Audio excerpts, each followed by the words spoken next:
As you call the meeting to order, this meeting is being audio and visually taped from the cameras and things. It will be, it's going to be recorded and it will be posted to the town's YouTube page and be broadcast then so people can watch the meeting. So whatever you say will be recorded. Keep that in mind. The three members in front of you, you can welcome our new member at our first meeting. And there is another member who has been recently appointed. His name is? Tom Latella. Tom Latella. If you know him, if you don't, you will get to know him. He is unable to make today's meeting, but we will be having a series of meetings in the next couple weeks, so you'll probably get to meet him at that point in time. So that is that's the housekeeping items, unless you have any questions. Typically, when we run these meetings, and I'll say this for the benefit of our new member, when we run these meetings, as city attorney, I'm your primary staff member to advise you of what goes on. Your function isn't like a normal city council function where you meet every month and decide policy and direction. Yours has very specific tasks, and those tasks are to review the financial disclosure statements of the elected officials and the candidates, to review the campaign finance statements of the candidates during election time, and to hear any complaints that may be filed in election law or in ethics law, depending on when it is. So that's your role. That's why you don't usually meet on a regular schedule.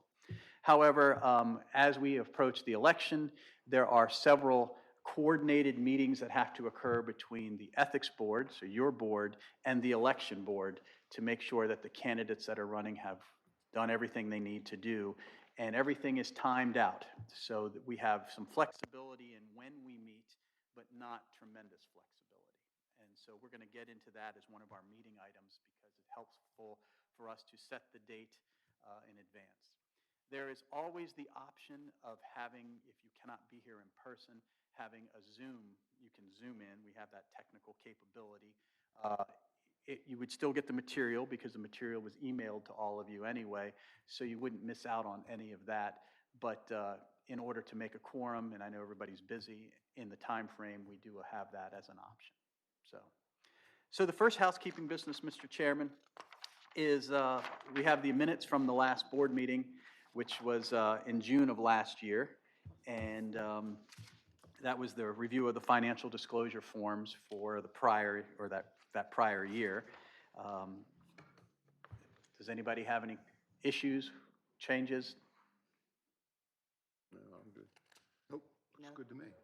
Okay, if you could call for a motion, Mr. Chairman, a motion and a second and a vote, that would be great. Motion to approve the minutes? I'll second.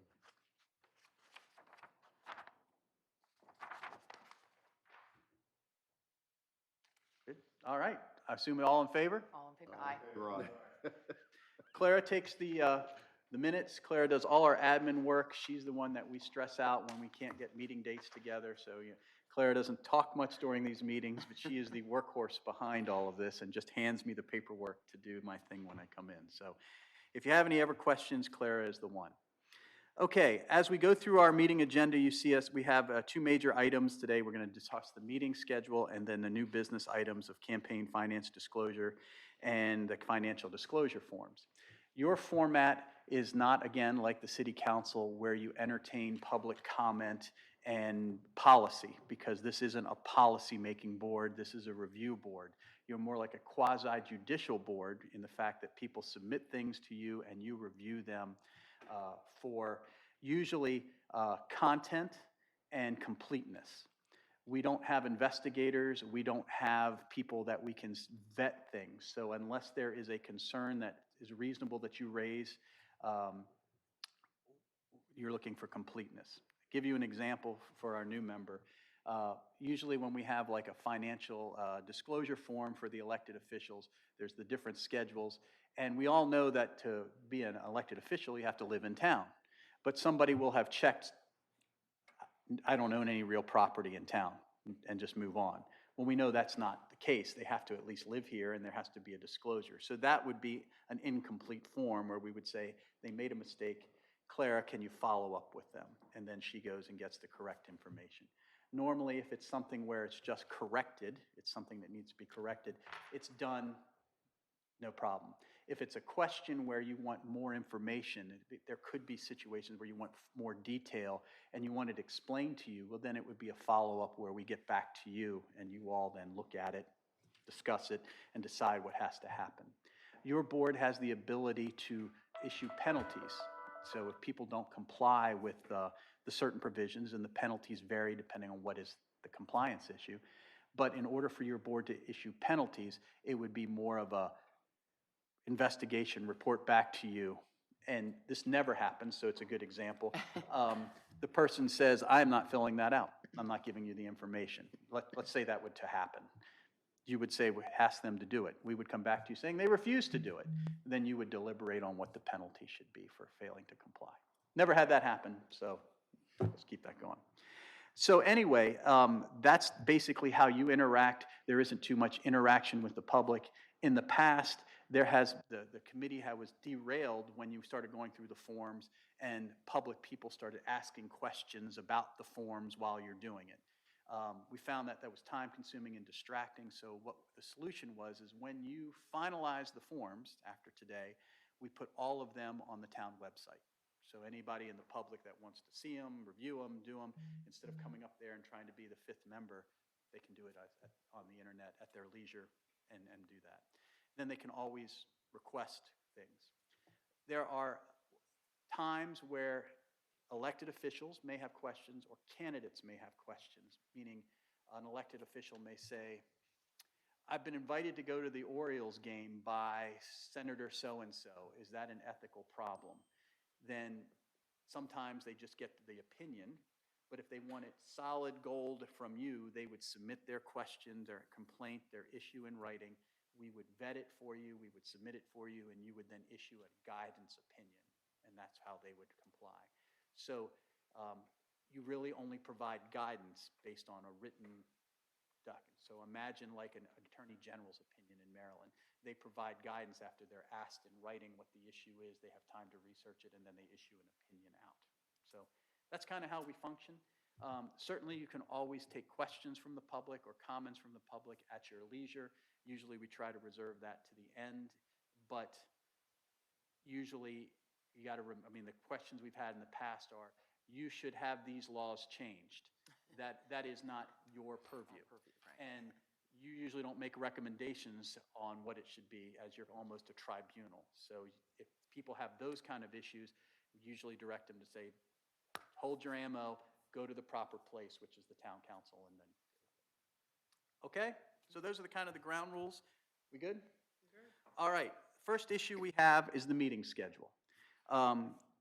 Clara has given us a comprehensive form that's this, which is what we're operating under, the paradigm to make things happen at a certain time.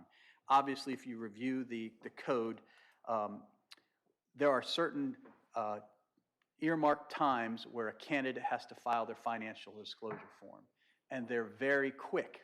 And the idea is we need to review that form quickly because they might have another one coming in the following week. The goal is to create a transparent environment where everyone can see what's being spent on the election. So your review of these are critical. So as you can see, we have 3 meetings planned. The critical ones are absolutely the April dates. Okay, if the 18th and 25th, we can talk about sliding them. The June date is not as critical because the election will already be over. That is where you're going to review the final forms, but it may not have an impact on the actual election because people have already voted at that point. So we start with the 18th. Is everybody available for a meeting for the 18th? Yes, I am. April, April 18th, yep. I believe. Okay. And we can make these meetings at a time that is convenient for the board. So, we picked 10 in the morning because we have a lot of things to do with this today, but if it were something where you would want to meet in the evening, it could be done. So April 18th, do you want to pick a time now? This time works for me, but I'm Okay. flexible. So I'm going to say like 10 o'clock? Afternoons are always much better for me because it's Okay. easier, but, because Okay. I work until That's fine 3. too. Okay. Do you think 3 o'clock?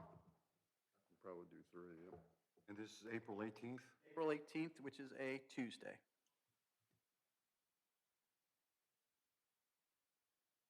Okay, so we'll say 3 o'clock on April 18th. And as you can see, the next one is 1 week later, which is the week right before the election. So that'll be the last filing before the election. And that's the 24th? That's the 25th, 25th. Tuesdays, yep. So it's Tuesday, the 25th at 3 p.m. work. I'm not exactly sure. Okay? I can let you know, Okay. later on today. Well, why don't we, if you think it's possible, at least we can go with it for now, and then you can let us know. Okay. We appreciate, I mean, the city certainly appreciates your time and volunteering this. The reason we have one more member is so that in the event that one of you can't make it, we have a quorum to still go on. So if 3 p.m. looks like it's viable right now, we can all confirm, and Clara will send out an email reminder after this meeting saying this is what you agreed to, and if it's a problem, then let us know. And again, we can change the times, we can slide the dates to some extent. The worst thing is if we don't have a quorum, because then we can't do anything. Can't do any business. So, and then we have June 2nd on the calendar. June 2nd is a Friday. You want to keep that date just in case and say 3 o'clock that day too? Works for me. At least we'll have a time associated with it. And the distance between April 25th and June 2nd is so big that possibly on the April date, we could see whether we need to change it. So you'll have time. Again, the pressure will be off after April. And that's June 2nd, right? June 2nd, Gotcha. okay. So we're all at 3 o'clock. Expect an email from Clara that confirms all those times. And I'll jump in and just ask that when you get that email, please do your best to respond to Clara promptly, so it'll save her some grief and aggravation of not knowing. So the sooner we can actually lock it in, the better. Of course. Okay, we're going to move right along. The next item of business is the review of the candidate financial disclosure forms. Out of the 2 piles in front of you, that would be the thicker pile if you have 3 piles. It says candidate disclosure form at the top, and you should have 5 of them. This form is the same form that the elected officials and the appointed officials fill out every year, and it's roughly the same form that's used across the state and by state officials. I say roughly in the fact that every municipality gets to tailor their form. You're the people that came up with this form, so you did the tailoring this form for Tawnytown. But it is a state requirement that the candidates must fill these out. So it's not a town issue.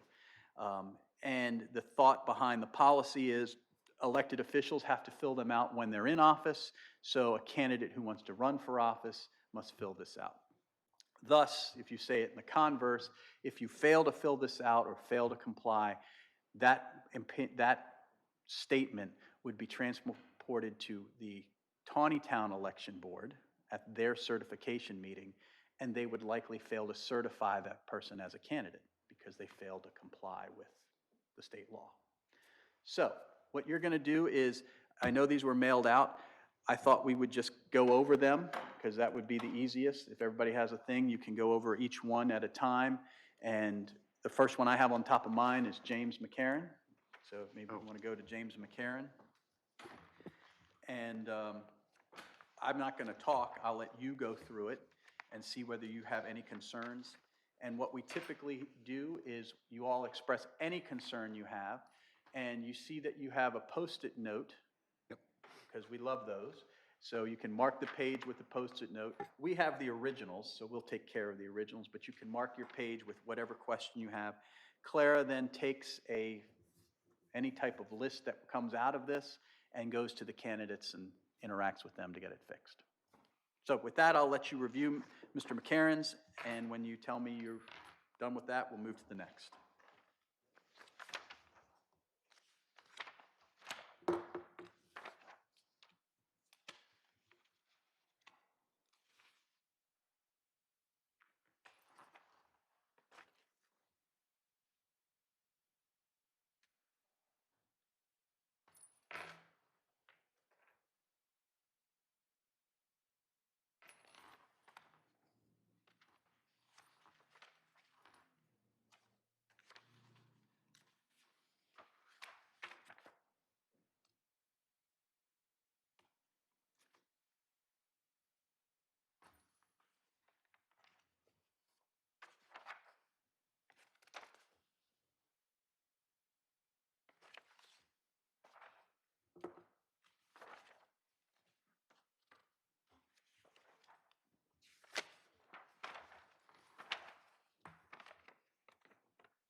Yes, Mr. Chairman. And on page 8, it says, do you hold the interest in your name alone, or is it held jointly? Jointly is checked. It says, if jointly, the percentage of your interest. Well, since he owns that interest with his wife, technically, he doesn't own 50%. That would be a tenants in common. He owns it as tenants by the entirety. This, I think, is for Dixie Enterprises, Inc., and that may not be, Oh, is tenants that by the for- entirety is your your Oh, I'm principal sorry. residence. I withdraw. Yes, that's correct. I see that at the top of the 50% page. stock ownership. Yep, okay, cool. Gets confusing.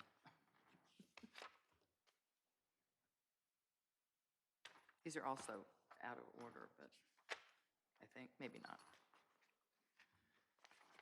Yeah, I have a page 7 before 5.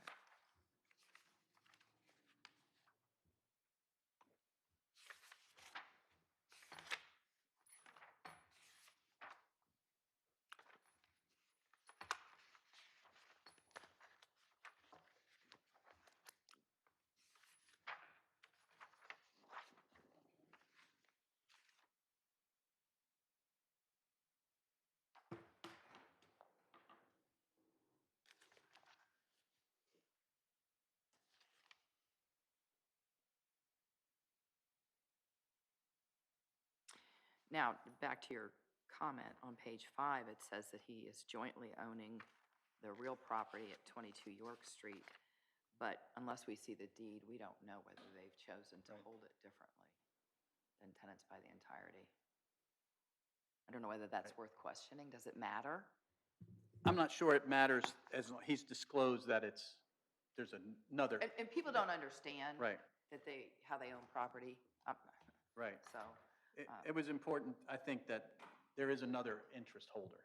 right, That- okay. That's the idea, Right. is that if I own my house, and I say I own it myself, okay. If I say somebody owns it with me, Right. we want to know, because that person could have an impact on your decision-making Right, if it comes to real estate or something. So I think that's, yeah, that's, the ballpark. but just the fact he brought that up on the other one, that makes me, it just hit me here that maybe this is,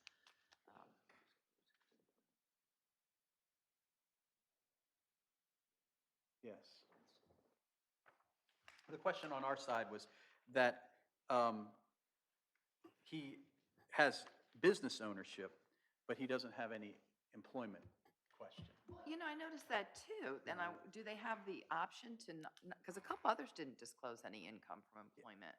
But he Yeah. actually states over here that he has no income on page 4 as far as business ownership, which is Dixie Enterprises. So, Yeah, that's the question that we always like abundance of caution. Yeah. So it's, if you work for Ford and you're getting a W-2 at the end of the year, you should have your name here. If you own your own business and you disclosed it, that doesn't tell me whether you just own it and other people do the work, or you're actually involved in the actual or do you have operation. any income Right.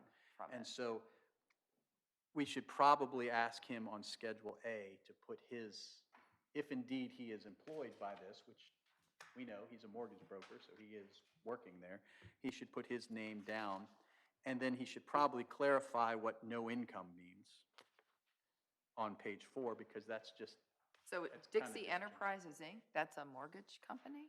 Or does it matter?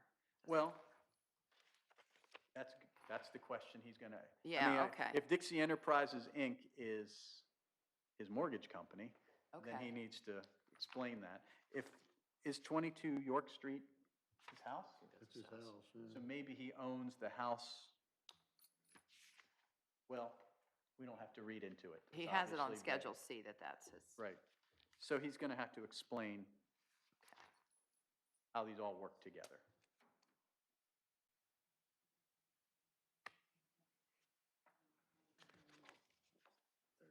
The third thing is, how is Dixie Enterprises?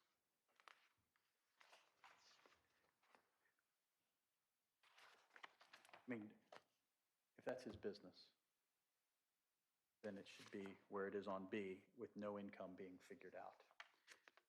If he works for that business, it should be on A.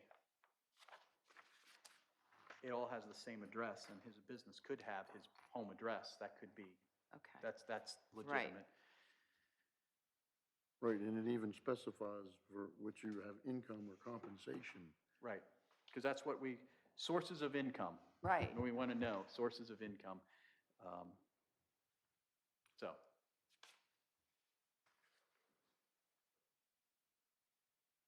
So he should really fill out Schedule A, he should fill out the paragraph under his wife, correct. and then he should, on page 4, explain what he means by no income Right. from Dixie Enterprises.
Another one.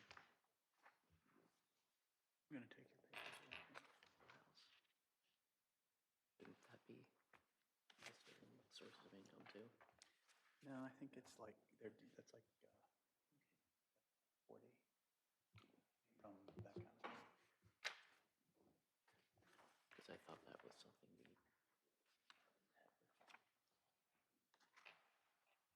It's in non-traditional employment Right. activities and income sources.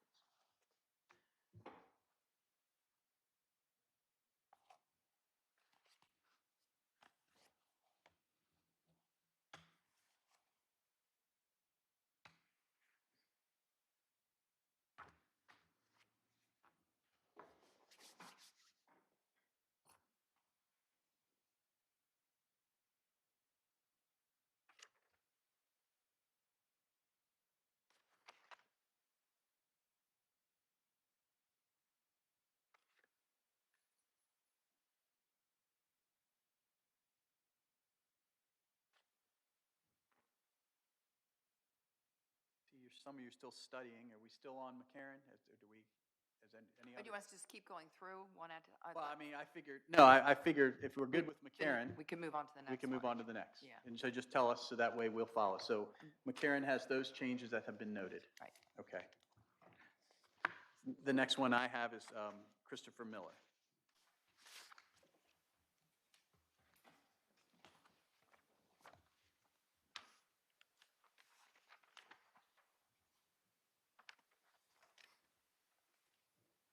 He reports no income.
is it okay for me to ask questions? Yes, while I'm please, looking? go ahead. So he's saying that he has no interest in corporations or partnerships, but, or including an LLC or an LLP, but he has his wife down as, I guess she's the sole owner of the Laughing Coffin?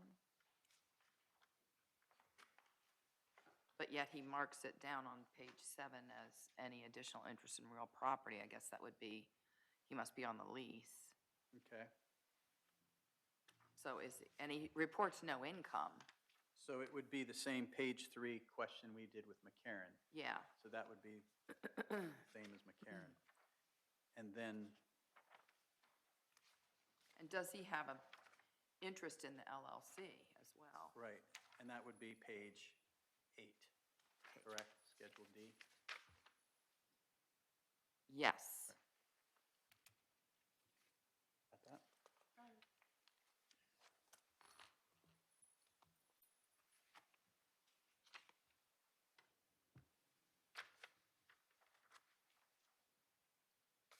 On page 12,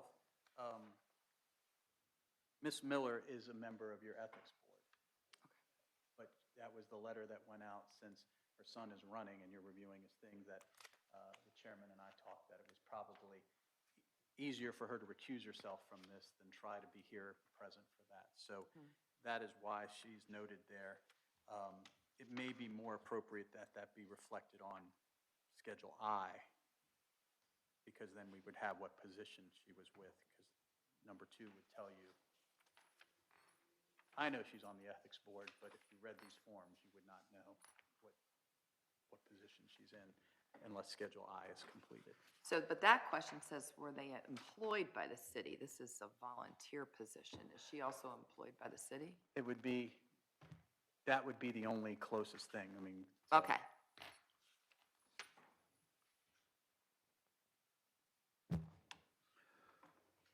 So, I mean, it's on Schedule F. Either way, we probably should note ethics board so that it's very clear, either on Schedule F or rephrased on Schedule I. Okay? And you all should get paid, okay? There's the first thing should happen, then that will solve that problem if we pay you per meeting, Okay. okay? Then it's clear, right? Exactly, then it's clear. Come on, Okay, second. exactly. You might have to give me a quarter to go feed the meter. Exactly. Well, they should have given you a pass downstairs. Said She next- did, I didn't even know that. I didn't, Next this is time my you first come in- meeting, didn't know where to go. I was like, okay, I'll just throw Next- quarters in the meter and hope. Come for in the and best. tell the Kathy out front that you need a parking pass for the ethics board, and they'll give you a pass. Oh, and you just put that on your You dashboard? put it in your dash, yeah. Oh, okay. Well, if I get a ticket, I think they I'll called the bring it police to and said, you. don't come by because. I'll we hire have-" the city Right, attorney. to Exactly. defend me.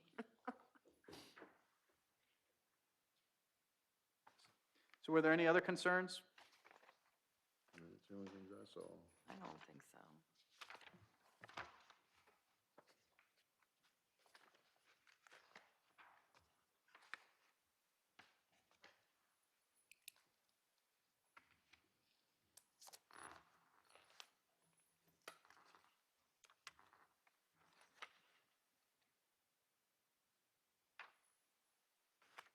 Maybe Schedule I, the question could be changed to say not just employed, but serve as in volunteer capacity or something. I think that's probably,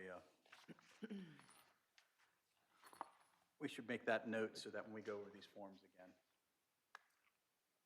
Yeah, because that would definitely Office, clarify employee, the Marvin Ross. issue there.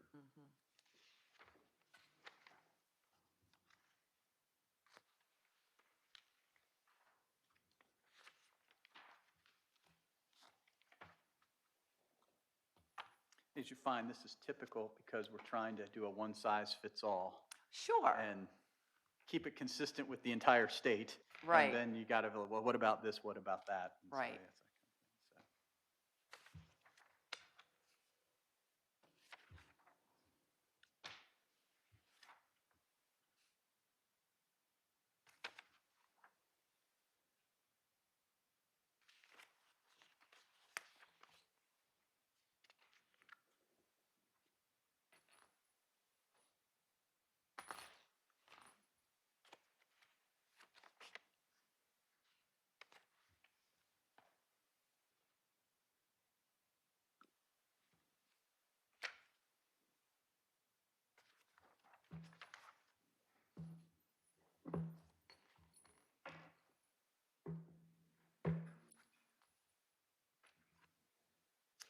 fact, if it's okay with you, maybe I'll step down and get a pass and go put it in the car so I don't. You continue your work. I'll make sure that Oh, happens, okay? Okay. Because I don't think anybody's They're coming. not looking, I Right. just don't want to take. I think that's the story, so. Mom. All right. Are we moving on to, Next is Christopher Tillman. okay.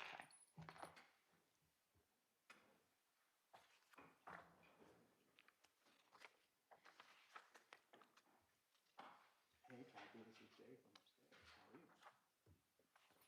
We're still upstairs, yes. And it seems that some of the ethics board members didn't get passes for their cars. So instead of us, well, instead of interrupting our meeting, can you just, body coming around and then, because otherwise we'll have to stop and go deal with that. Okay. Thank you very much. Okay, thank you. Bye-bye. She didn't offer passes because she didn't Know who they were. who anybody was. That's right. So, That's what I told her. I said, don't sweat. It's just easier to have a little amnesty right if here. somebody asks, go ahead, but yeah, otherwise. She's like, do you want me to come down? I was like, no, we don't want to stop. We still have a lot of work to do.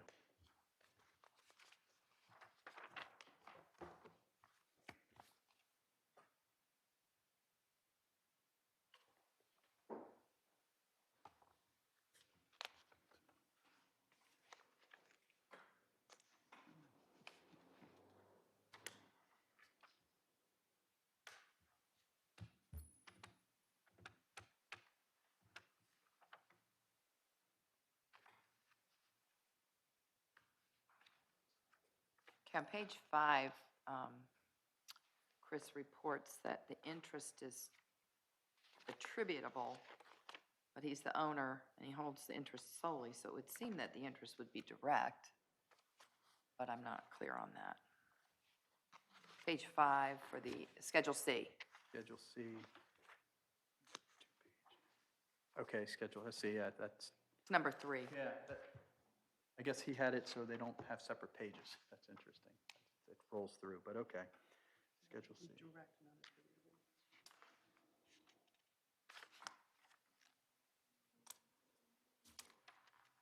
My other question for him is on page 3. He says he's Yes. self-employed by Charles Tillman Paving.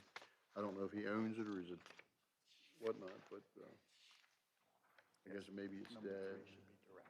Okay, I got that. Self-employed by Charles Tillman Paving.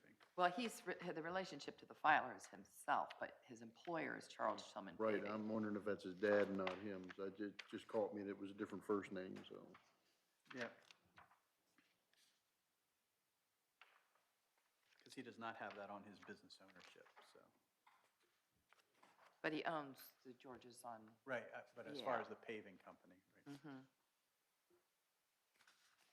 Now, for the dependent, is this an 18-year-old child? I mean, if you got a high schooler that's, Yeah. mucking stalls for a local barn, you don't worry about. There is a definition, I think it's on their first page, of how they define that. Immediate Oh, family, okay. it's a dependent child. Right. So immediate family includes your spouse. So it would and- be under 18 then, I guess, if.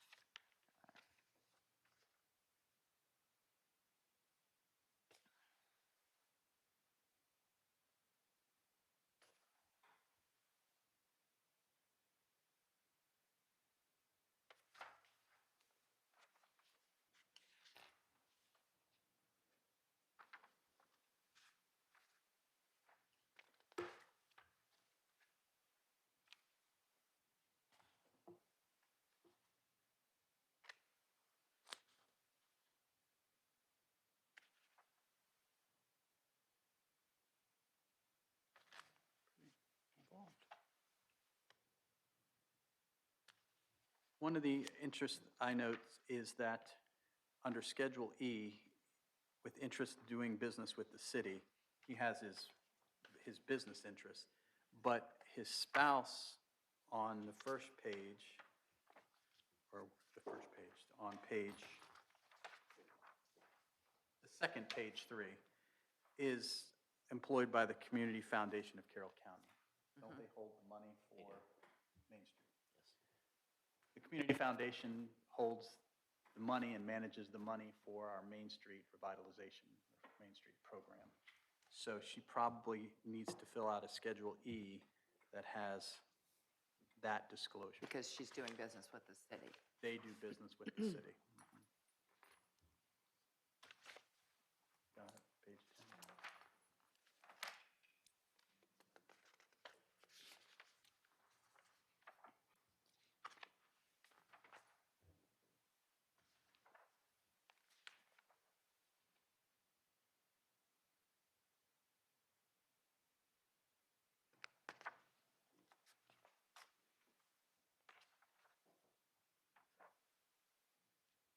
Well, she has that on Schedule F, that she works for the Habitat for Humanity for Carroll County. Yeah, I think that's. in Actually, addition to- I think she's a board director. Yeah. That's probably not a paid. For all their interest, this was very filled out as a pretty good example of how they had everything covered, I thought. Yeah, I thought so too.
So I'm gonna move on to Bradley Wance. If you have any of the, I mean, feel free to yell out, but I'm gonna keep moving on so we can wrap up at some point.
You're being nitpicky, but on page 5, what kind of property is it? He just checked improved, indicate whether property is residential or commercial.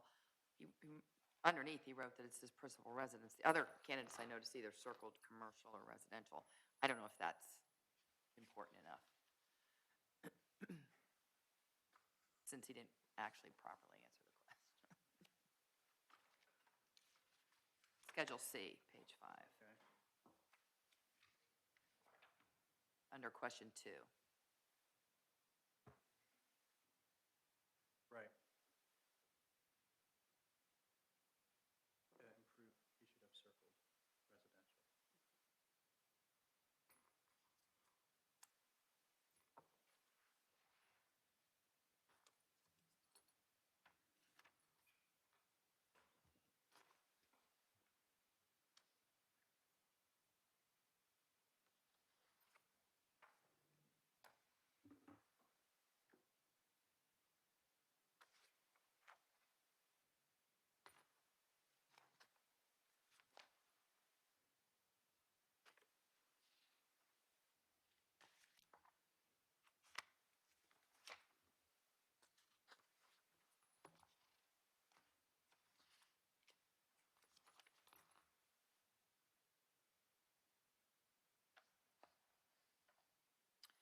first one that I've noticed answered no to question 11 on page 6 of the Schedule C, which is any part or portion of this property leased or rented to individuals, entities which are not your immediate family?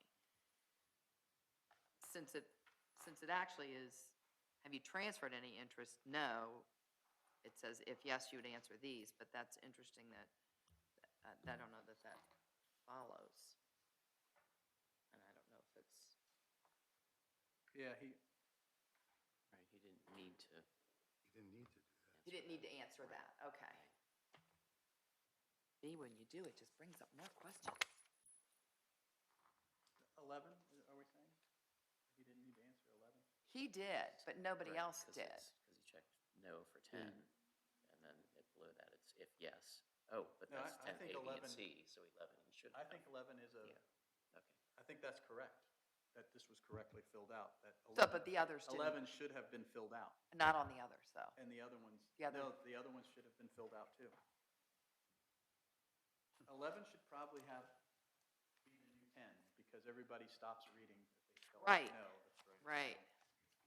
Yep, so I know that's on McCarran's.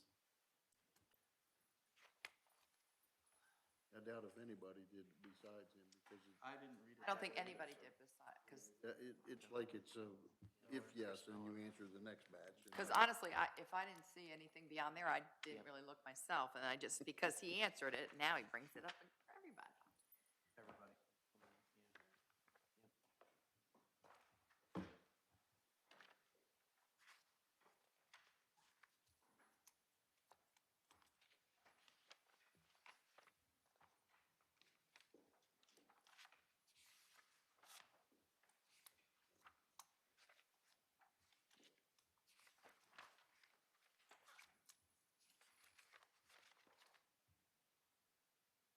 I wonder if number 11 shouldn't move up under Right, 10.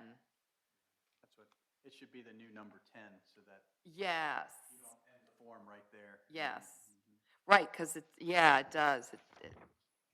And then slide 10 down to the 11. Yeah, that would make more sense.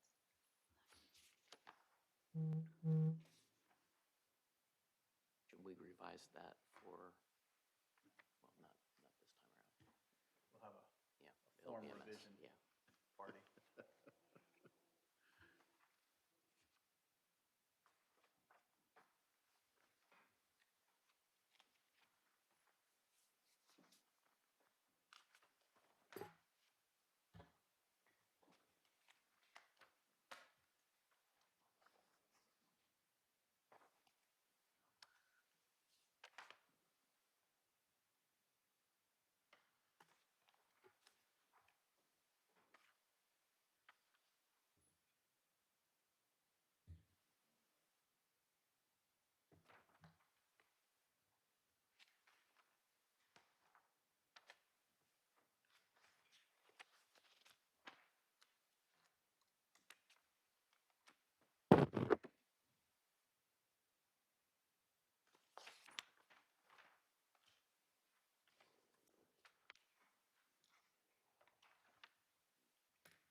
Schedule J for Mr. Wantz.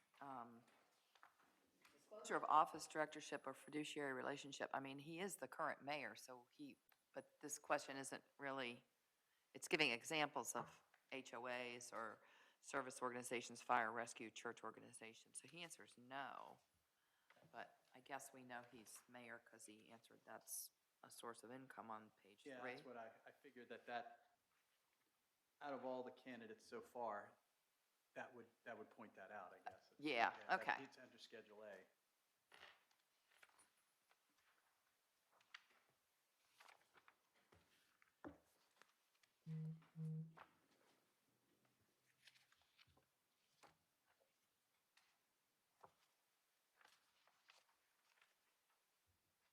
Because the way I read that, that would be something outside of the city government, so. Right. I mean, I guess like if I checked the website, I didn't know anybody in town, and I went to the website, there's no way to tell just with this form that he's the current mayor. That's true. Right, I mean, I'm sure there's other forms I could figure that out with, but Mhm. by noting it on the first page, then at least you know he has a relationship with the city. Right. So, I think when you get to the next one, Mr. Haynes, you'll, because those are the two sitting people, so they should probably have that there.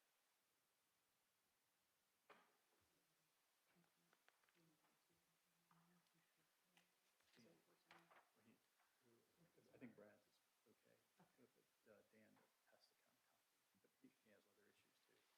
when we get to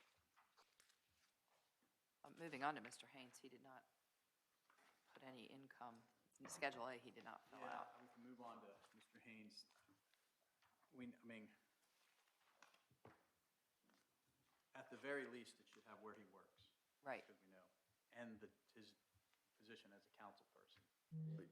And then, I'm not sure how he reflects, he's a member of the National Guard. I don't know how that works. Oh, Do you get paid for that? Yes. yes. So then that should be, On the very front, the financial disclosure statement, he does say the office held as council member, so that's kind of how I knew Right, that, right. but no business ownership unless we know he does. We don't, Right. it's not answered, so. so Schedule A, at least to my knowledge, should have three things on it. Maybe more, but councilman, job, he does Right. something. Is the councilman, is that a paid position? Okay, so then he would have income from that, and then whatever his other job, and then National Guard's usually like part-time. Right, So, so yeah. that would be a source of income too, so.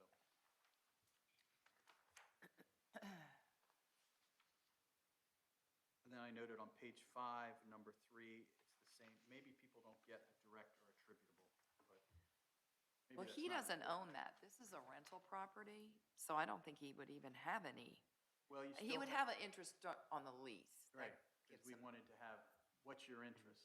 The theory again is, if my landlord owns a building and I rent from this landlord in town, and I am now gonna pass rental regulations, Right, would I have some type of issue? So, I mean, I don't know whether 3 is ever relevant anymore, but direct or attributable, it should be direct. The lease is in his name. I guess the difference would be is if the lease was in like a spouse's Right. name, he would. and he didn't mark whether it was improved residential. Right.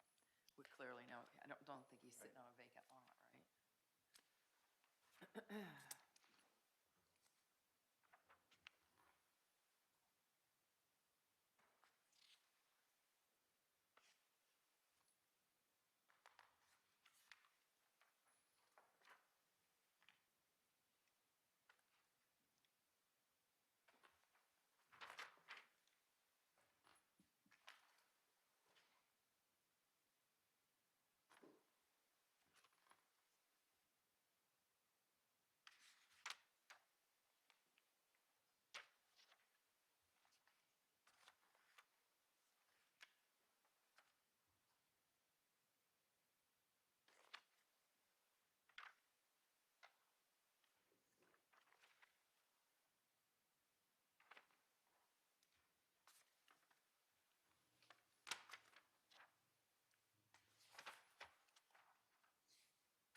Yeah, I think other than his income, that's.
It doesn't say to skip it if you're not an owner. I would think you would need to fill all that out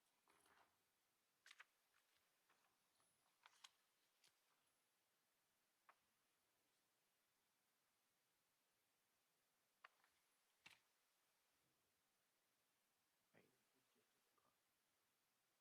mean, that wouldn't really apply, but I don't see where it tells you to not provide it.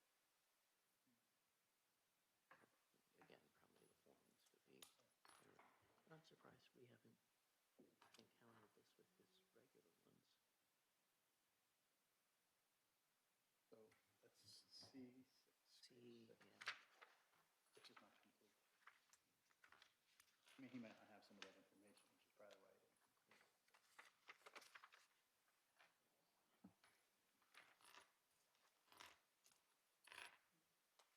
I mean, that might be, might take a little bit of effort for somebody to look at it, but you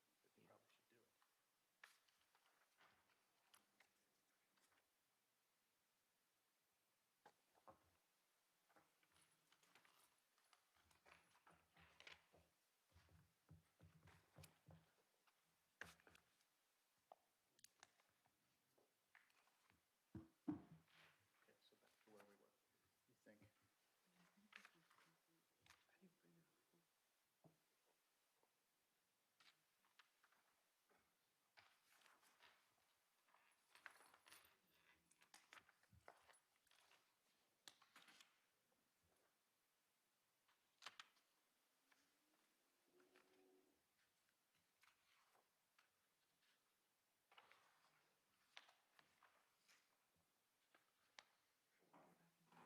You think? Just run, yeah, run a clean copy.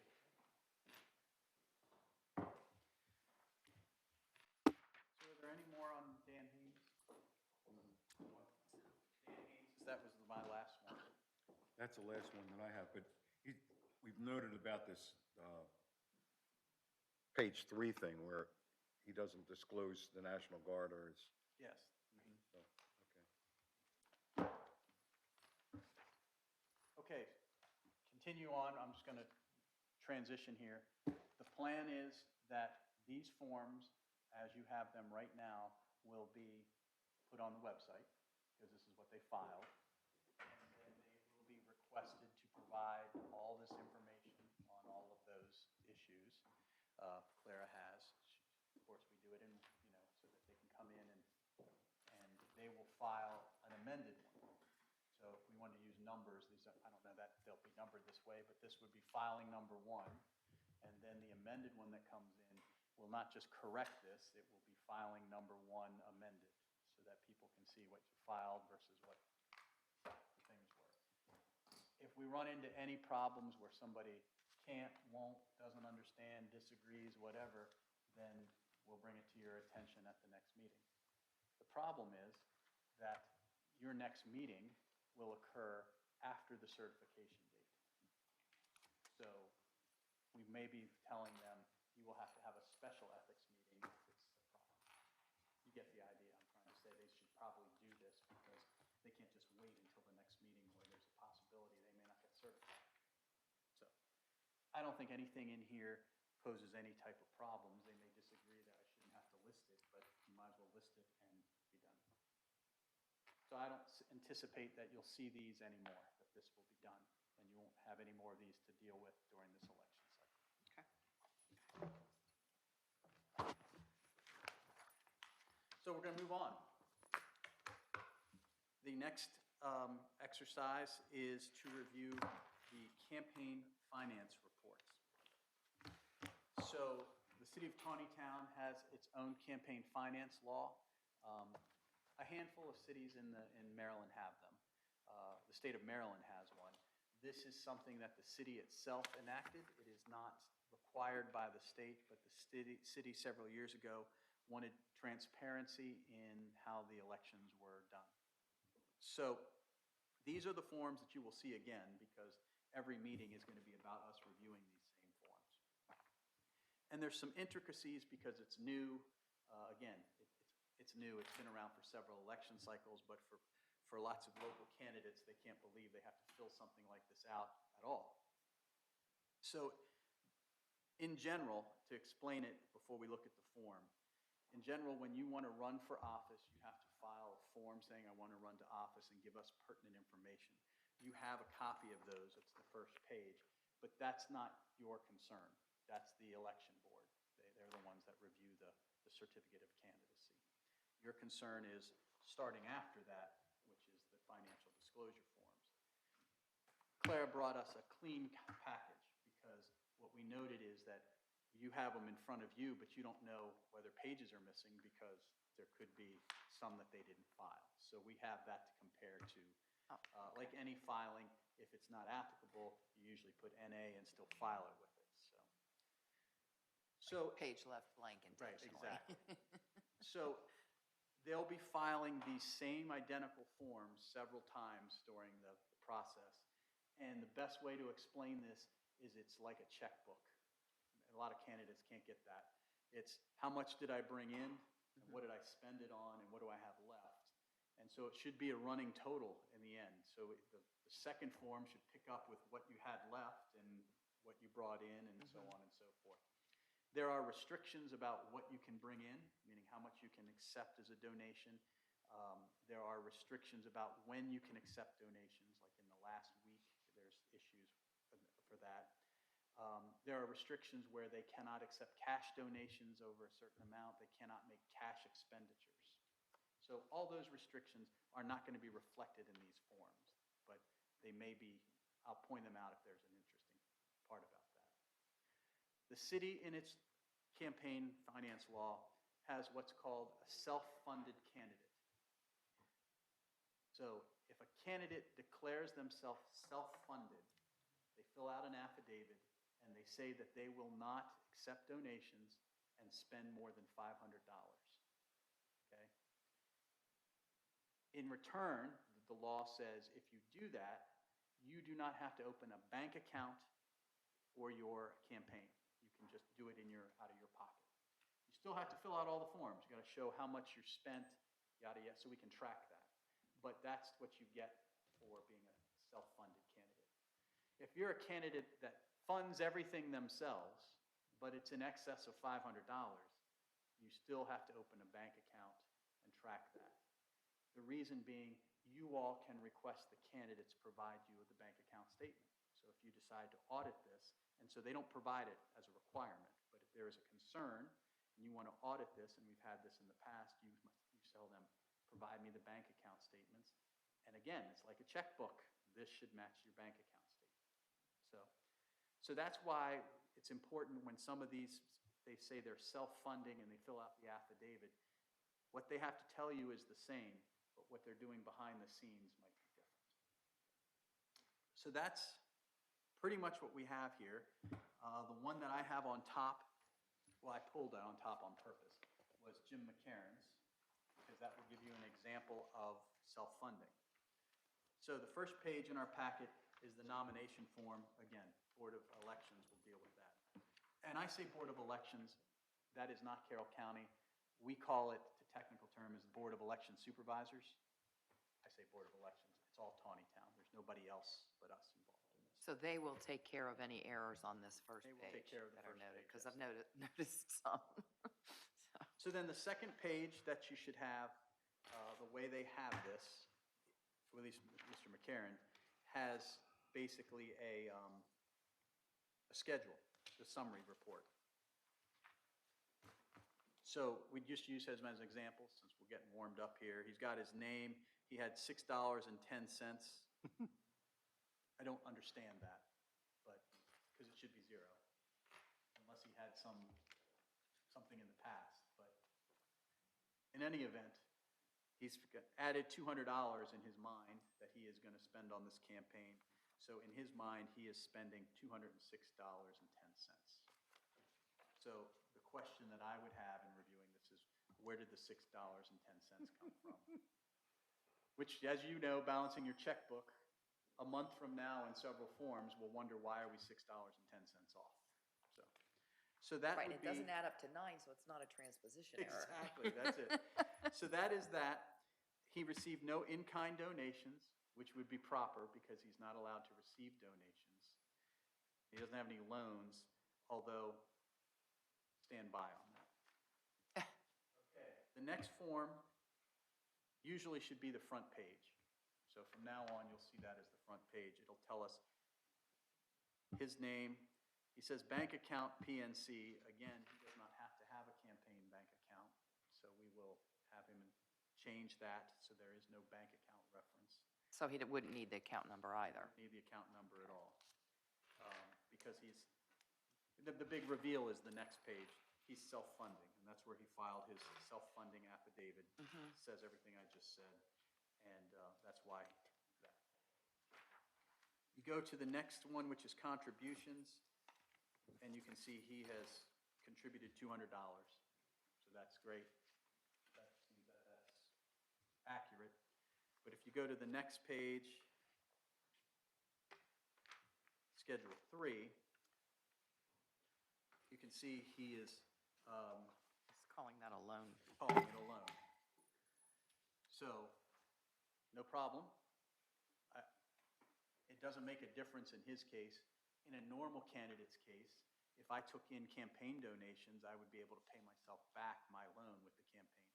Since he can't take donations, neither It's here a nor wash, there. right. But it should be reflected on what I'm calling page 2, because it's the second one in your bundle, under loans, Schedule 3. That's blank. So you should be reflecting that. You're getting all this? Okay. So he either should have marked the loan or left out Schedule 3. Right. And then Schedule 2, in my bundle, is the last page. We're not going to get picky yet, and then we'll have them in the right order, although it would be helpful. He has spent nothing, supposedly. And, we're going to use outward signs. I don't see any signs, I guess, and I don't see anything that would suggest that. If I saw a McCarran for council sign, I would say, well, obviously he spent something, and then. Yeah. But I haven't seen that, so that's why you'll see another one in another week or so to see what the story is. So that was walking through, I didn't want to dominate, but that's how you would do one, and his is a little easier because it's self-funding. Good? Yep. He has all the required pages, except for, there is a page, which you can't read from there, but there is a page entitled Declaration of Campaign Loan Report. So, if we were to talk to Mr. McCarran, we would probably say, it's not a loan, you're self-funding. You're not going to get any money to pay yourself back. So you should adjust your forms to take out the word loan, put not applicable on loan and not fill out loan. Or do everything we said and fill out this form that says declaration of loan, which when you fill it out, won't make any sense because it says from to, it's going to have his name, things like that. I don't think anybody had that form. Right, so that's why I want to take the easy one first. So that's the only form that's missing. And you are all dealing with forms on the page where it says, the one that looks like the schedule, it says candidate here. Right. There are other types of forms that look exactly like that say political organization or individual. And that would mean, I would just take an example, if the FOP decided to do something, they're a political organization, they would be required to fill out the form. And they wouldn't use candidate form, they would use, or political organization. Similar requirements for them. Individual is not an individual candidate, it's an individual person. So if Joe Smith decides he really likes a candidate and wants to support them himself, he would be required to do that. The money didn't go to the candidate, the money is just spent himself on this. We don't have that, so I just want to let you know Well, that. Chris Miller has one for Clarion Miller. Okay, well, we'll And I get, think that was in-kind donations of Okay. wood slats or something. So he did use that.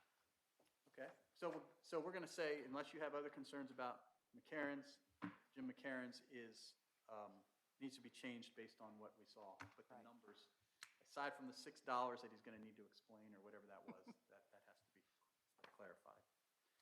The next one I have is, I didn't use any, is Christopher Miller.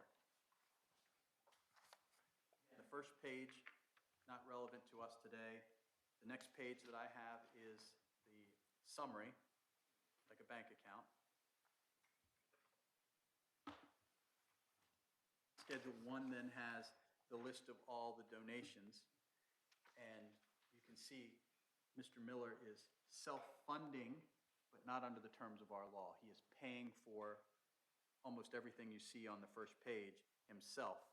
But since it's in excess of $500, he is not a self-funding candidate, therefore this has to be run through a campaign account. That's the difference.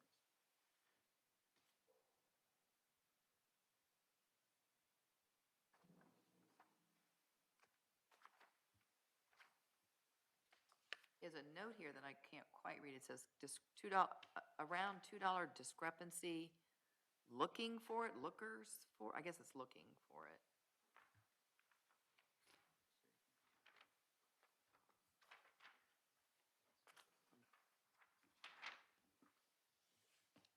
Around $2 looking for it. So it doesn't balance. Remember I just said. Yeah. How you try to find the $2. So he noted this now, we had this issue before, because you're gonna see 2 or 3 of these, and then it's not gonna work at the end. So he's already noting that there's a $2 error that he's gonna have to correct at some point in time, or it won't work out to the penny at the end. So. And so you can see this one, just as a way of example, there's a check amount, that's all you've seen on Schedule 1. And then you get to the bottom where there is no check, Clarion Miller, and it's in kind, so he explains exactly what it is, wood components for the large sign, and gives an estimated value. And obviously that's important. If we tried to reconcile this with his bank account, we would be $300 short, because there's no cash for that. Right.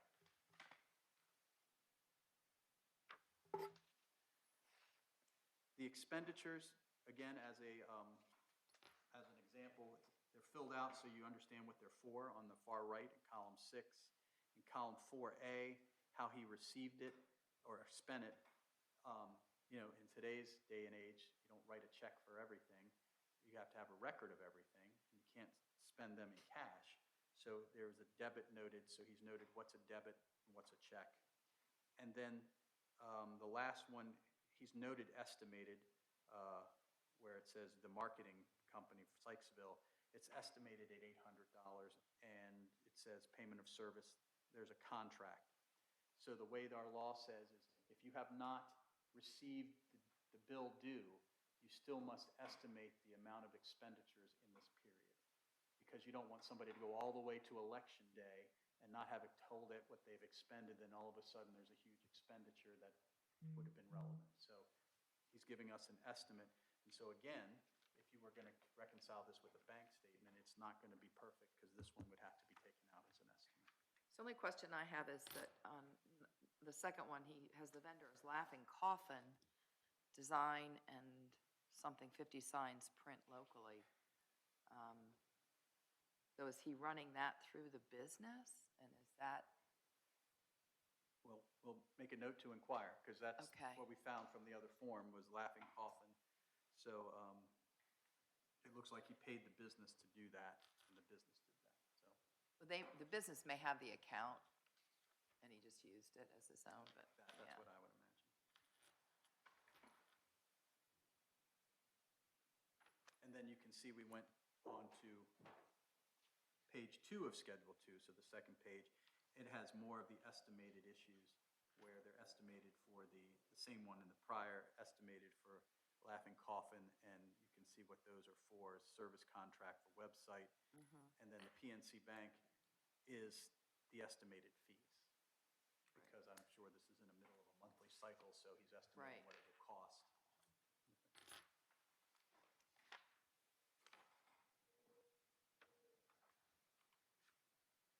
And then this tells you the next page.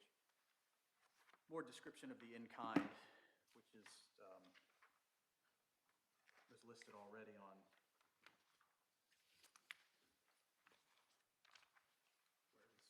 wherever we saw it on page 1. We listed on page 1 as an income, because it was an in-kind gift. Right. But this now shows the expense of what it was, so it should balance out. So again, now we get to the cash basis of doing this, it's 0 because he's balanced them out.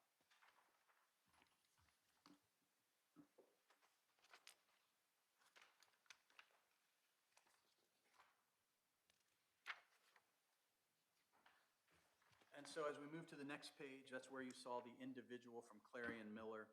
So this is filed in error. I think what this individual is trying to cover is the fact that they made an expenditure in kind, because we just saw it $300 through there. But the way the first paragraph of the campaign finance law is written is that if the candidate receives it, the candidate knows about it on the candidate's behalf, the candidate is obligated to report it. But not the donor. Not the donor, because we don't need a double reporting. I don't need this person to file saying I gave $300, even if it was cash, and this person just saying I got $300 in cash.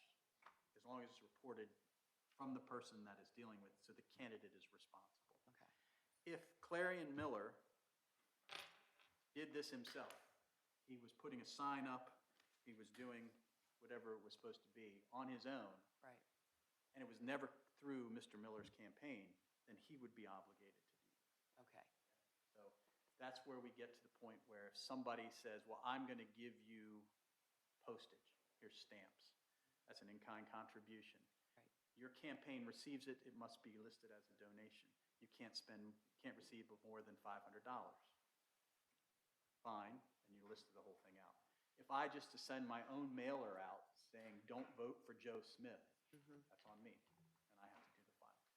So we'll correct that. And then we get to outstanding obligations. That would be the loan page. There is none. As you see, he filed that marking NA, which is appropriate. It matches Schedule 3 on the front page.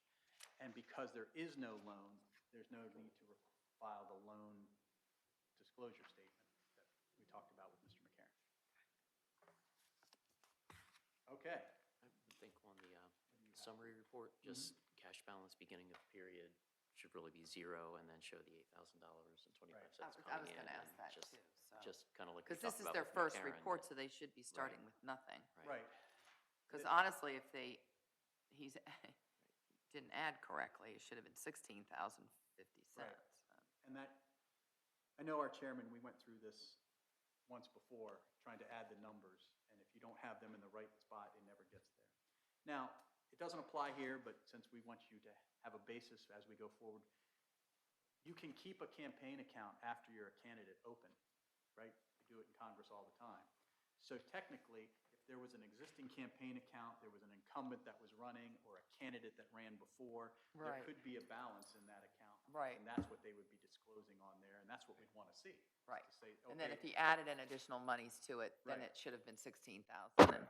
because I'd want to go back to the last campaign finance report that was filed for the last period and say, okay, we left with 8,000, and we have 8,000. Right. So, And that could be the case for McCarran, that he right, could he have might kept have that. had $6,000. 6,000 in his left account. over from So, somebody. That's what I thought from the beginning, was it was left over Right. from his last campaign. so he'll tell us that. All right, so we good with Mr. Miller's? Mm-hmm. Okay, Mr. Tillman. Again, first page, not worried. Second page, he has, to me, it seems like it's accurate. He hasn't received any money. And so that makes me So look. he's self-funding. Right. So did he actually need to put the bank account? Right, he does not need to put the bank account information, so that should be corrected.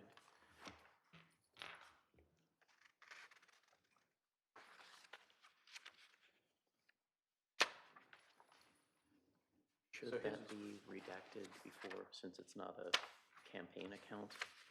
Should that number get redacted before we post these? I think that we should black it out for them, in that. So we're gonna have them correct this, but we're not posting the account number online. That's fair. Right. Okay. So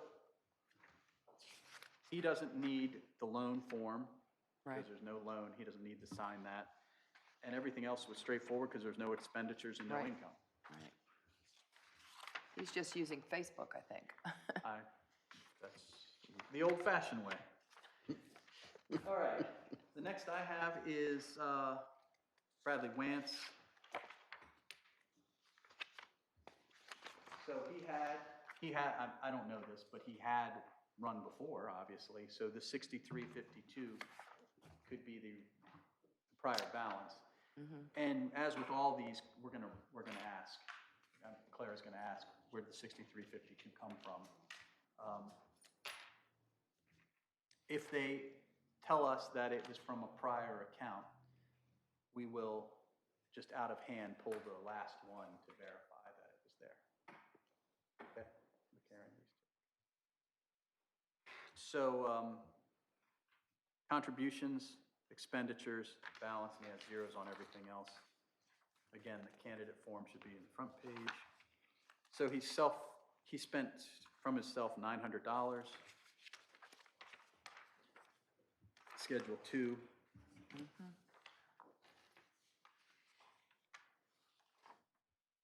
Got 3 expenditures. If completed, this total cash available? Yeah, that's what I was thinking. He should have added those numbers on the summary report. Yeah, that's what I was going back to see if that's, Yeah, so it should be 963.52, but I'm guessing the other numbers yeah, without. the third blank should be Yeah. filled in on the first. That should have a total. And even though it has no loans, we like to see a Schedule 3 with NA on it, so that it's complete. So he would need to file a Schedule 3 with NA. And as we said, he is not eligible for self-funding because it's $900, therefore he doesn't need the self-funding affidavit. Right. So he does have to have a bank account for that, which you're going to probably Yep, we're gonna. black out their account number. Yes. So yeah, all the bank accounts, we're gonna, regardless of what they have on there, we'll Yeah. have the account number. We'll still have the institution. Okay, and then we get, my piles are messed up here, hold Mr. Haynes. on. Dan Haynes. So the second page, he does start with a 0 balance. That moves forward. He has a second column of in-kind donations, and then zeros for loans.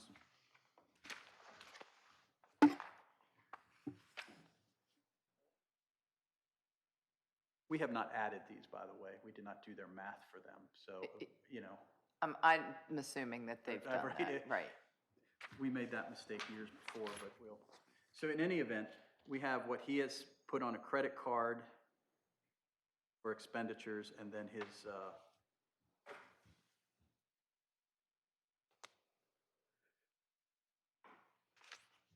cash. So you can see there was a cash donation. It was less than $25, so it is legitimate.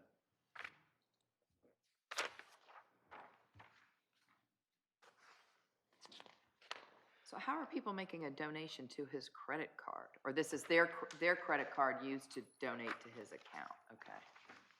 I assume that that's what you can do online if I wanted to make a donation. to Yeah, a credit okay. card. Probably do a PayPal or GoFundMe. Yeah, anything something like like that. So then you get to the expenditure page, and we have a check. We have 1, 2, 3, 4, 5, totaling And that's- $2,250. And that's the in-kind. Well, I don't know how that seems odd. yeah.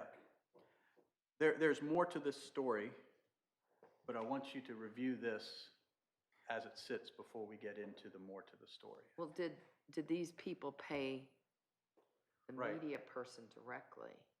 That is what the word on the street is. Okay. Okay, so this is why we saved this till last. Okay. So it's filled out. It doesn't really make a lot of sense. We're going to circle back to this in a second, but it does, it's complete at least. And then the expenditure page on Schedule 2.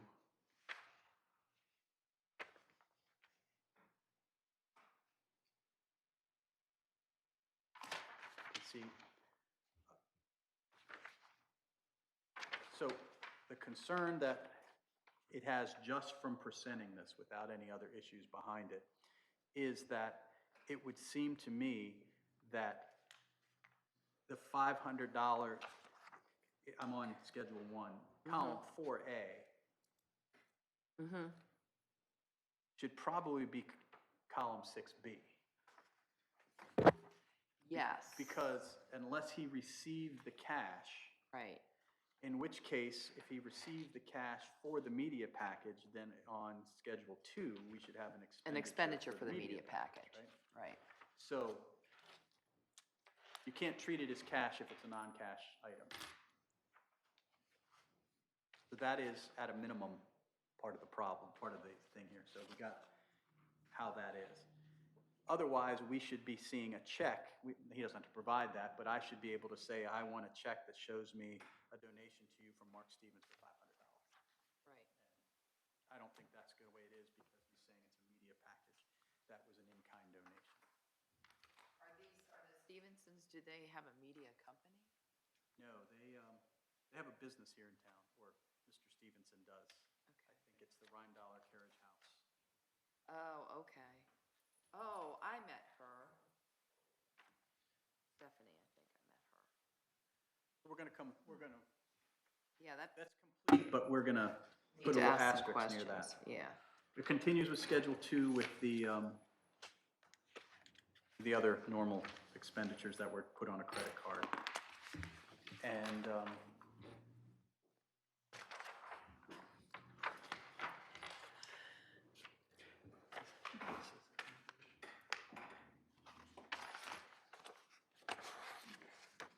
so what we're going to do, just for my, because it'll make me happy, is Clara is going to take these front, you don't, no, not now. Okay. Who's going to take the first page and actually do add. And do what? Do the and math. Do the math Okay. on a Okay. tape, just so that I don't have to do two of them later when it doesn't add up. It's Right. like filing an accounting with the court, right? It's best to Right. catch it on the first one. So Exactly. as a matter of policy going forward, when she gives these to us, she will already have run the numbers Okay. to make sure that what's presented will add at least. That- So that takes us to third schedule, which is missing for Mr. Haynes, and it should have, he doesn't show any loans, but he should have a Schedule 3 with NA across it. He doesn't need self-funding, he doesn't need that. So that's the completeness issue. Now, the city received a complaint, an ethics complaint, yesterday afternoon. So I reviewed it this morning. It is not right, I mean, I just reviewed it while we were sitting here. So this complaint needs to be vetted and then sent to you so you can look at it. But the complaint deals with the filings of Mr. Haynes and what we've talked about, why I said put a little asterisk, about how this is presented, this media package, and and a lot of circumstances around it. So as with all complaints, we would go to our section in our book about complaints. I'm not going to read a chapter and verse, but you can imagine how it is, just like a court. We have a complaint, you have the opportunity to investigate, you have the opportunity to have a response to the complaint, and then you can have, if you wanted to, a hearing so you could understand what's going on as to the right, the wrong, or whatever. So the important part about this is that it's a complaint about this candidate and these expenditures. So when you say that this form is good, we know there's some changes, you're saying it's complete. You're not saying that it's accurately presented and things like that. So that during this campaign time, you still have the opportunity to go back to this form and say, hey, you did fill this in, but it's kind of like the IRS. Your 1040 you filled in, but it's getting audited. And now we want to find out whether we need to change it.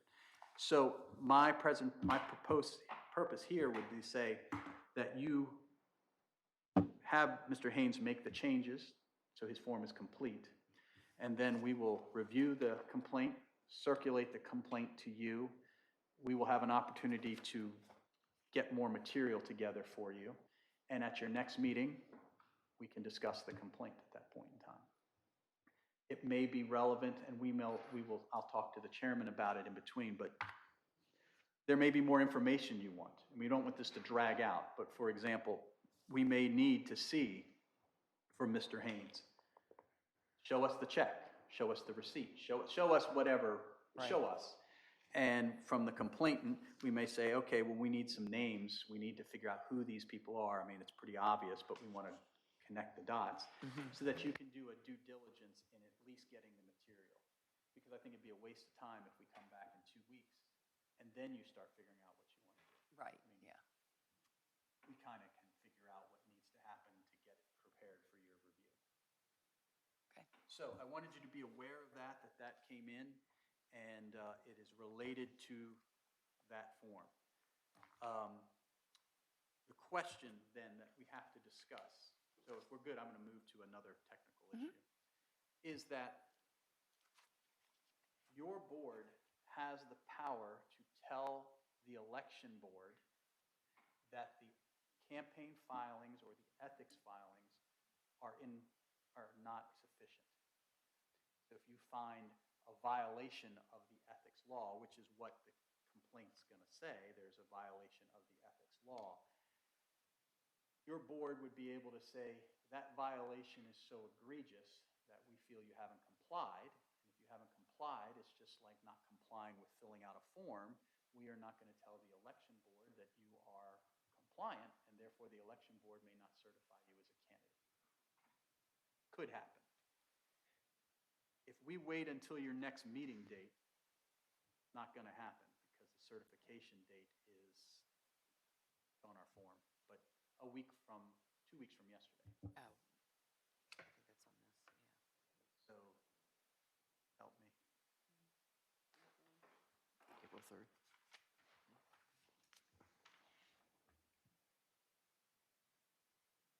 Looking for when the election board has to. Yeah, that's April by 3rd. April 3rd. So, April 3rd is a hallmark deadline for us because that is the statutory requirement in our charter that says the candidates have to be known so that you have enough time to do absentee ballots, print ballots, and everything. It's all calculated off of the election day, which is set in statute too. So none of that's going to move. April 3rd is the wall. So if you do not have a special meeting about this complaint,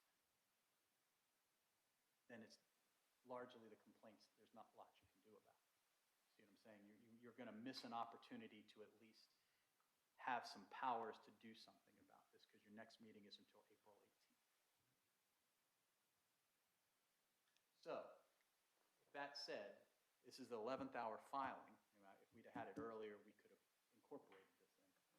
The possibility exists that you may have to have a special meeting next week. Okay. The election board is supposed to meet next Monday, certify the candidates.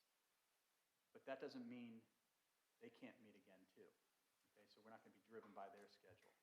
So just as just me giving you having read it at the desk here, the election board's supposed to meet next Monday because typically everything is certified and they go ahead. But we have that built in for a 7-day grace period so that if there's problems with the election board, we still have 5 business days to work that out. So I would think that you may want to have it earlier in the week next week. Not trying to beat the election board because theirs is at 11, 10 o'clock on Monday. 11 o'clock on Monday. You're not going to pull this off between now and then. So maybe we meet sometime Tuesday, Wednesday, and do what it is we're going to do. Which I can't tell you what it is because we don't know yet. We're just got the complaint. Am I making sense? That would be my advice to you, is that in order for you to fully understand this, we need to prepare it in order for you to fully have some action on it. Because I would hate for you to wait till the next meeting and then say, well, we could have told the election board that they're not certified, but once it's certified, it's certified. That communicated okay? Good? Would it not be appropriate that you make 3 copies of that I'm going to send complaint? it with you today. I mean, in other words, and we could address that now? Or is Well, that, I mean, I want you to read it. I mean, we can. Yeah, of course. Right, but what I'm concerned with is that, is there a due process issue by discussing this without giving notice to the person that was complained about? See, under our ordinance, Oh. if you receive a complaint, the complaint, if you find it valid, which this is vague enough and specific enough, if that makes sense, that it's gonna say, yeah, we should look into it, then under our ordinance, the person that's complained about has an opportunity of notice and an opportunity to be heard. And so if you discuss it today, they didn't have notice They you didn't were have doing no- it. and they Right, didn't have okay. an opportunity to be heard. And so then I'm concerned they set up a due process claim against us Mhm. for whatever you do. So I wanted you to take this with you, so Okay. you know what's going on, Okay, and then we give opportunity and notice so that we are going to be discussing this issue at that time. okay. That makes sense? Is that, Counselor, you're with me Yep. on that, right? I No, mean, I'm with you. Okay. That's good. So back to the calendars, right? Does Mhm. everybody have any opportunity? I'm, okay, Monday, the Tuesday. 28th. 28th, I'm good. March, Of next, March, ne- a week from next, today, next Tuesday. possible. I'm not sure. Okay. Schedule it. How about you? I don't have anything on my calendar, but that doesn't, That doesn't tell you. Doesn't mean nothing will crop up, right? till I go home and look at the other calendar. Real calendar, yes. Well, are we thinking the afternoon's still better? If you could do it, it's still better. Yeah, it's always better for me in the afternoons. Okay. All right. So why don't we say tentatively 3 o'clock on the 28th? And then if you can confirm today with Clara on that, that's more important than the other ones. We'll also are going to bring our other fourth person, that he may be here. So that's what we're going to plan. We'll let you know, Clara will let you know. I'm good, Clara, for that Okay, day. thank you. Tight. My concern, again, getting away from the issue of the due process part that I'm concerned with is, I'd like to have the tribunal, being you all that hear this, be the same people from the time that we talk about it to the time we make a decision. So in the event that something happens on the April 20, whatever day we just said, and we have witnesses who come and want to say something, and you say, well, I really want some more information, and we want to have a follow-up meeting, I want to make sure that you're going to be able to come to a follow-up meeting. Right? Nobody wants the judge to change in the middle of Right, the I trial of gotcha. fact. Mhm. Then we just have to start over. Okay? What else? I've talked for an hour. Do we have everything covered? I think so, yeah. Any questions for me? All right, so before you leave, if you could make them copies of that to take with them. And in the event that we have questions, once I read through this, we may do like a phone call. You know, what I've done in the past is I emailed who I thought was the chairman, who told me he was not the chairman. So I emailed the chairman who told me he was not the chairman. But I may email you all and say, I need to have a legal session where I talk to you about the procedure of what's expected, because I don't like to be surprised. I know you don't want to be surprised when we tell people to come in here. This is going to be a sensitive issue anyway.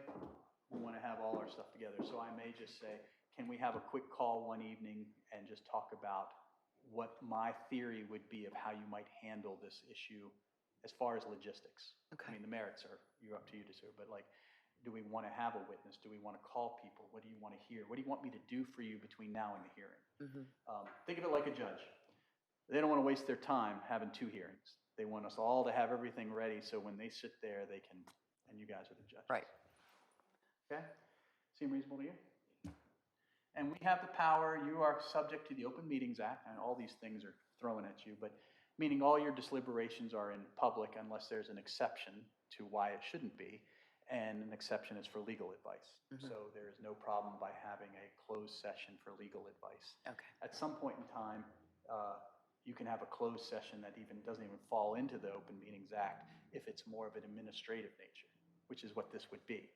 We're not talking about what the complaint says, it's how do you want to see it? Do you want both sides to do, how do you want me to organize it? So just so you know, we'll be following the guidelines of open meetings. Okay. Okay? Anything else? thank you. I know the city thanks you. This is new for the city. I'd say it's existed for what, 10 years maybe? Maybe? About that. I mean, and it's still new. I mean, we're still learning, and people are kind of coming to grips with how do you deal with this. But it's time consuming, and we appreciate your time. Yeah. I know I did. So. Anything else for the good of the order? Formal motion and vote. There's nothing? To adjourn. Anything else? Mr. Chairman, you want to call for a motion to adjourn? Motion to adjourn? Second? Aye. All in favor? Aye.